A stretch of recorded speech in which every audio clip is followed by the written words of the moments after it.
Eu sou o Matheus Felipe e venho divagar filosoficamente acerca de alguns temas. Então hoje me foi oportuno falar um pouco do Santo Tomás de Aquino.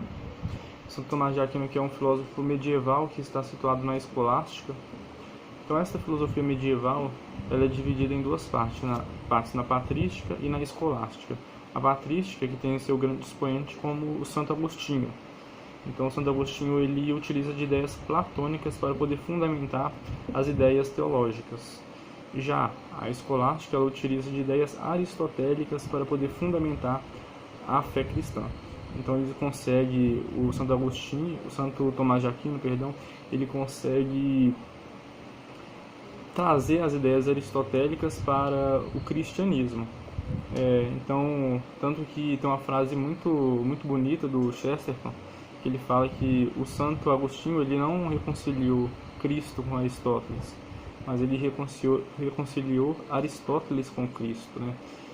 Porque estas ideias aristotélicas ali na Suma Teológica, do compêndio de teologia, é muito evidente no Santo Tomás de Aquino, e os próprios conceitos filosóficos que advêm da metafísica do Aristóteles é utilizado na filosofia do Santo Agostinho.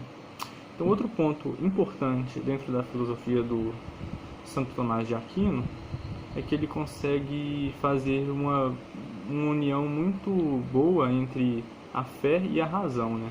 Coisa esta que hoje muitas pessoas acham que estão totalmente dissociadas à razão e à fé, por influência deste pós-modernismo, que as pessoas acham que são coisas alheias à fé, né, para ideias iluministas, progressistas. Então pensam que estão longe, está dissociado a fé da razão. Tanto que quando o aluno ele vai estudar filosofia medieval na escola, o professor geralmente coloca aquele confronto, né, entre fé versus razão, como se a Idade Média, a filosofia medieval, não tivesse uma filosofia consistente baseada na razão. Isso obviamente é um erro historiográfico, um erro filosófico, porque a Idade Média sim foi um momento que existiu uma produção filosófica gigantesca, né? Basta olharmos o próprio Tomás de Aquino e a sua obra extensa, uma obra que basicamente fundamenta toda a doutrina da Igreja Católica. A Igreja basicamente usa todas as ideias do Santo Tomás de Aquino.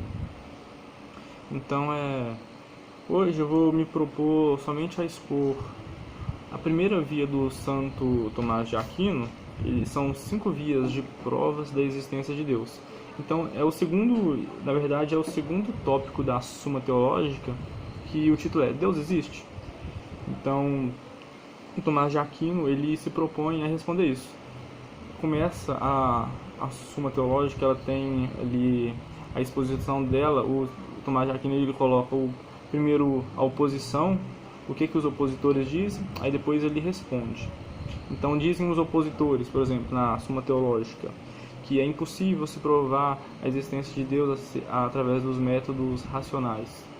Então o Santo Agostinho o Santo Tomás de Aquino, ele entra nessa questão. A primeira via da existência de Deus que usa o Santo Tomás de Aquino é a questão do movimento. Então essa ideia, né, para quem conhece as ideias aristotélicas, é uma ideia bem comum dentro da metafísica do Aristóteles, a ideia de movimento. Então para isso é preciso entender alguns conceitos. Aristóteles ele conceitua substância, e dessa substância a ramificação da essência e do acidente. Então a essência é algo em um ser que ele expressa qualitativamente o que o ser é. Por exemplo, se houver uma exclusão de alguns desses atributos no ser, ele perde o seu significado, ele deixa de ser. Por exemplo, no ser humano, se o ser humano perdesse a alma, ele deixaria de ser humano. Então, nesse sentido, a alma no homem é uma essência dele. Então, já o acidente, né, por exemplo, são questões como magro, alto, baixo, gordo.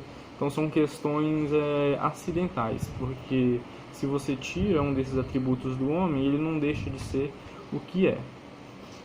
Então, outro conceito importante dentro do aristotelismo para explicar essa questão do movimento é a questão de matéria e forma.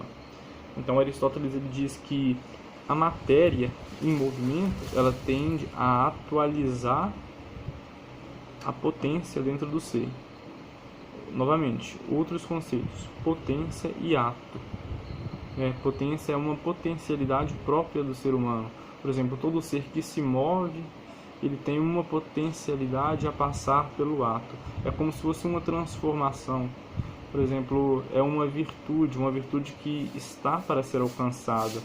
É como se fosse uma melhoria, né? Então, nesse sentido, Aristóteles, São Tomás de Aquino, ele vai falar que todo ser se move. Isso é fato, todo ser se move. Então, o ser que move, ele é necessário que haja outro ser para movê-lo, né? Isso é indubitável. Ninguém move por si mesmo. Ninguém é a causa do próprio movimento, porque se fosse a causa do próprio movimento, esse ser seria anterior e posterior, o que é um absurdo. Então é necessário que haja outro ser para movê-lo. Por exemplo, um ser X que está em movimento, ele é movido pelo ser Y. E o ser Y que moveu o ser X, ele é movido por um ser Z. De tal forma que isso vai até o infinito, né? Um ser move outro, que move outro, que move outro. Este é o movimento. E todos esses seres eles estão ali nas suas potencialidades, passando constantemente o ser que se move, ele passa constantemente de potência a ato, sempre atualizando aquilo que ele tem nele como potência. Então, dentro dessa questão do movimento, se nós formos admitir que isso vá até o infinito, essa questão do movimento ela não estaria resolvida. Então, por isso, o Santo Tomás de Aquino, na primeira via, ele conclui: é preciso que haja um ser primeiro, que move todas as coisas. Um ser que não é potência, ele não tem potência nele, porque ele é ato puro, ele já está em ato, ele já existe em si mesmo.